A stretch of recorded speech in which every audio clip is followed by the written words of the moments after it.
ஒரு நாய் ஒன்று நூற்றுக்கணக்கான கண்ணாடிகள் பதிக்கப்பட்ட மாளிகைக்குள்ள எதேச்சியா நுழைஞ்சிடுத்து. அது நுழைஞ்சிட்டு பார்த்த உடனே சுற்றி நிறைய நாய்கள் இருக்குது போல அதுக்கு தெரிஞ்சுது. என்ன இவ்வளோ நாய்கள்லாம் இருக்குது அப்படின்னு சொல்லிட்டு பயங்கரமாக குறைக்க ஆரம்பிச்சிச்சு, கத்துது. திரும்ப அந்த நூற்றுக்கணக்கான நாய்களும் எதிரில் கத்துறதை பார்த்துட்டு இன்னும் மேலும் மேலும் பயங்கரமாக கத்த ஆரம்பிச்சிச்சு. அது விரிபுச்ச மாதிரி ஆயிட்டுது.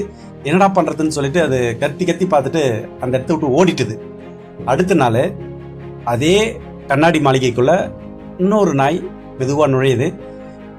அதே மாதிரி நிறைய விதமான நாய்களை நூற்றுக்கணக்கான நாய்களை கண்ணாடி பிம்பத்தில் பார்த்த உடனே தன்னுடைய வாழை ஆட்டி அன்பை வெளிப்படுத்துது. எல்லா நாய்களும் அன்பா வாழாட்டுறதை பார்த்து நேற்று இருந்த நாய் போல கோபம் இல்லாம இந்த நாய் ரொம்ப அன்பை என்ஜாய் பண்ணுது. கோபத்தை வெளிப்படுத்தும் போது பல மடங்கு அது அதிகமாகவும், அதே மாதிரி அன்பை வெளிப்படுத்தும் போது பல மடங்கு அன்பு அதிகமாகவும் மாறுவதை பார்க்க முடியுது இல்லைங்களா? ஸோ இந்த 2 தருணங்களிலுமே அவங்க கிட்ட என்ன இருந்ததோ அதுதான் அவங்களுக்கு கிடைச்சது. ஸோ கொஞ்சம் யோசிச்சு பார்த்தா இந்த உலகம் கூட ஒரு கண்ணாடி மாதிரி தான். நம்ம எதை கொடுக்குறோமோ அதையே தான் அந்த உலகம் நமக்கும் திரும்ப கொடுக்கும்.